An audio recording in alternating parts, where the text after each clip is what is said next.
We are less than 3 weeks away from the 2024 NFL Draft, and it's Carthon and the Titans eyeing somebody in the draft.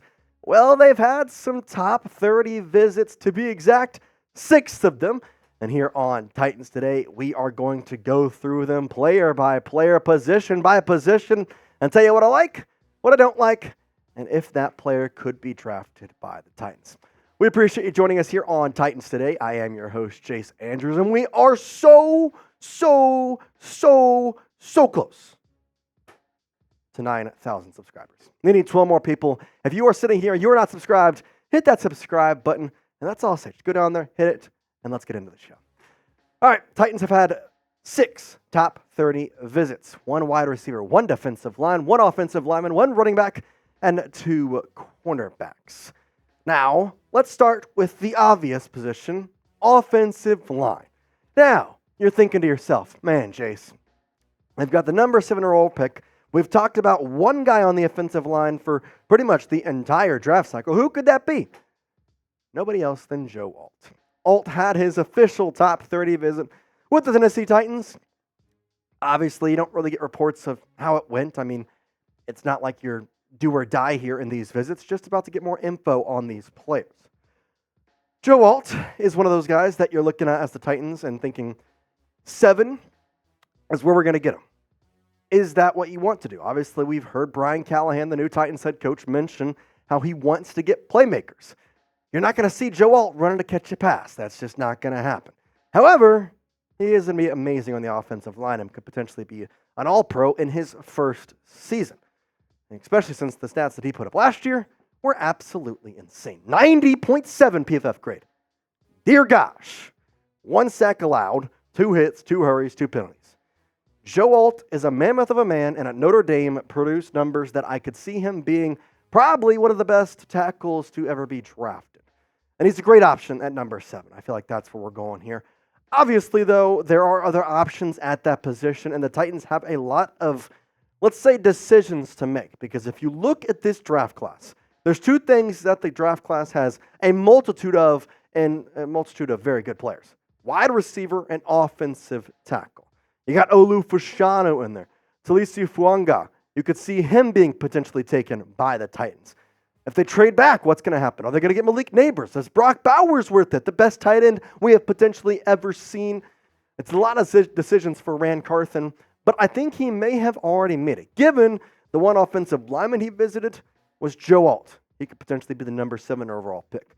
And then he visited a wide receiver in a Roman Wilson from Michigan, who, funny enough, national championship winner, and is a day 2 guy, day 2 guy in either round 2 or potentially round 3. Obviously, Titans do not have round 3, so it would be you're probably taking him a little early, kind of risking it at 38. He's projected on the big board of around 48, so 10 players higher than what you would kind of suspect, but is he worth it?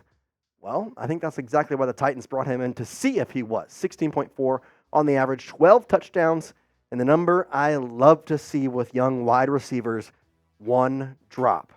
That's it. 48 receptions, 15 games, 1 drop. I love it. Played in 2022 in just 12 games, 376, 15 yards, 4 touchdowns. 2021, 420, 16.8, and 3 touchdowns. Roman Wilson is honestly one of the better wide receivers in Michigan's system. And I think the thing that we overlook when you talk about Roman is his ability to just play football. His football IQ, the way he handles himself in the game. He just looks like a natural throughout the entire process. Which is why I think he'd fit in well with the Tennessee Titans, especially since you already have a wide receiver 1. You already have a wide receiver 2. You need somebody to kind of be that guy to just maybe be the under route. Do a bunch of different things, rotate in and out. Roman Wilson is like the perfect fit for that. Would you like to draft Roman Wilson in round 2 with their pick, or trade up in round 3 and try and get him with a 3rd round pick that they could potentially acquire from somebody? Let me know down in the comment section. Type Y for yes or type N for no. Let me know what you are thinking down below. Also down below, we're going to have a link to a $100 deposit match with Prize Picks, as you can go to prizepicks.com/CLNS and use code CLNS. It's the national championship game tonight. It's Purdue, it's UConn, and it's the last time you can put in some basketball Prize Picks, at least for college. Obviously, the NBA, you still got a couple months, and the finals, well, that's going to be in June. So you got a bit with that, but college basketball, super fun game to watch, super fun game to put on some Prize Picks. I've got a 3-guy Prize Pick here. Zach Edey, I'm going the less. I know it's crazy. He's great, but UConn has just been dominant in this tournament, and I expect them to continue that. Won every game by 10 points or more. Stephen Castle, I'm going the less than 11 points, and then Donovan Clean at the top there, more than 13.5 points. Expect him to go off in the center position. I think he's going to win it. I think that's clearly what you see here. But obviously, you can fade me. You can do the same thing as me. You can go find other picks that suit your mindset better. But either way, I promise you, you're not going to regret checking them out. They've got a multitude of different stat types, a multitude of different sports, and the Masters is coming up. I guarantee you, they're going to have some Masters Prize Picks here in just a little bit. So go check it out. Plus, we got some football season long Prize Picks starting to come in here, so we'll make sure to show you those for the Titans whenever we get those rolling in. But you can, again, check it out at prizepicks.com/CLNS and using code CLNS. You're going to get that $100 deposit match. Prize Picks, it's the largest daily fantasy sports platform in North America. Plus, it's daily fantasy sports made easy. All right, the next 4 guys that we're going to talk about that visited the Tennessee Titans are all day 3 guys, but they're all right there, early day 3 guys. Let's start with the running back that we mentioned, and Marshawn Lloyd. Wilmington, Delaware guy, goes to Southern California. What a freaking culture change that was for him. Had a top 30 visit with the Titans. Now, obviously, their running back room in Tennessee, it's switched up a lot. You got Tony Pollard and Tajay Spears, who, obviously, I know you see RB1, RB2. It's going to be RB1, RB1.5. That's just the way I see this going. Hassan Haskins has been on the team for a little bit, and Julius Chestnut has also kind of been there. I don't think they want them to be RB3 and 4, and so Lloyd is somebody they could get to potentially stick there at 3. Obviously, Lloyd playing at both USCs, Southern California and South Carolina, 228 yards in 2021, 573 yards in 2022 with the 11 touchdowns, which got him to USC to play with Caleb Williams. 820, 9 total touchdowns, 7.1 on the average, 116 carries. This guy is very durable. I think I like this pick. I think this is one that would be a nice day 3 grab. Do I like the running backs they have? Yes. I like Tony Pollard. I like I like that you have Tajay Spears. I wouldn't mind having a 3rd guy in there to rotate in and out. I don't know what the plan is. I know that Brian Callahan has mentioned he wants to have a plethora of playmakers, and the wide receivers are looking pretty solid with your top 2. But again, just like I mentioned with Roman Wilson, you kind of need that 3rd guy. Similar kind of type here. Let's go to the defensive lineman that they visited with. McKinley Jackson from Texas A&M. 27 tackles, 3 sacks, 1 forced fumble this past year in the SEC at A&M in College Station. McKinley is one of these guys that is, I'm not going to say smaller defensive lineman, but definitely not the biggest one. And he fits what I would like to see with the Titans organization, and that's going with speed at the defensive line. I know that Simmons is kind of a two-way street. He's got size, he's got speed, he can do a lot of different things on the football field, and I really enjoy what I've seen from him. I think he would fit well with having Simons on the field. And so you add these 2 together, and you make it to where your defensive line is bolstered up. It fits in well in a lot of different spaces, plus McKinley, very much so a speedy guy, as well as being somewhat in the medium range for a defensive line. They also had 2 cornerback visits, kind of hit those real quick, with Jarvis Brownlee Jr. out of Louisville, and then Chris Abrams-Drain from Mizzou.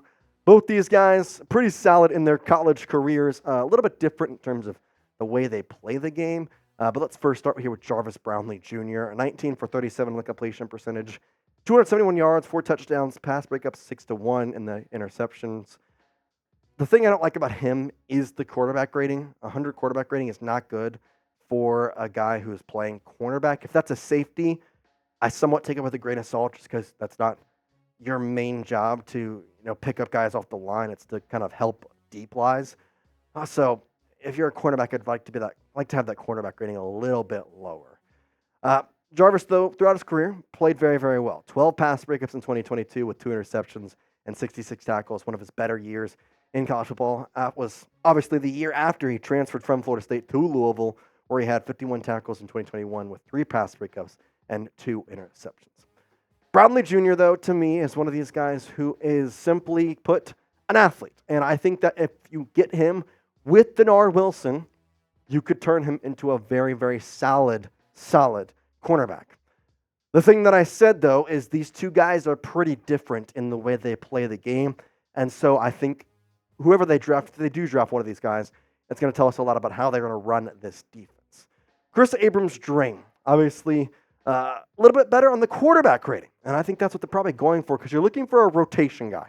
Your 2 cornerbacks, if Chidobe Awuzie and L'Jarius Sneed, are going to smack. You're fine with those 2. You just need somebody to kind of have a rotation guy in. Chris Abrams-Drain, quarterback rating is low. He's a ball hawk with 13 pass breakups and 14 interceptions. He did allow 3 touchdowns, but you're not going to put him in the situation where he's going to be close to the end zone. That's not going to happen. It's going to be L'Jarius Sneed and Chidobe Awuzie. So therefore, you can put this guy in rotation efforts in the middle of the field, the back half of the field, just kind of different places. Played really solid throughout his career, too. 3 interceptions in 2021, 4 in 2023. I'm not going to say a rough year in 2022. No interceptions, no tackles for loss, but 14 pass breakups. I really do think that 2021 and 2022 combined were why he had such a good year in 2023. And he fits in well with the system. He's a good rotation guy. He can be put in any position in the cornerback slot. You can put him on either side. And I think it's a rotation effort that would be potentially a good fit in Tennessee. Get excited, guys. We are literally less than 3 weeks away. And I know it's crazy because it seems like the season just ended yesterday in some facets.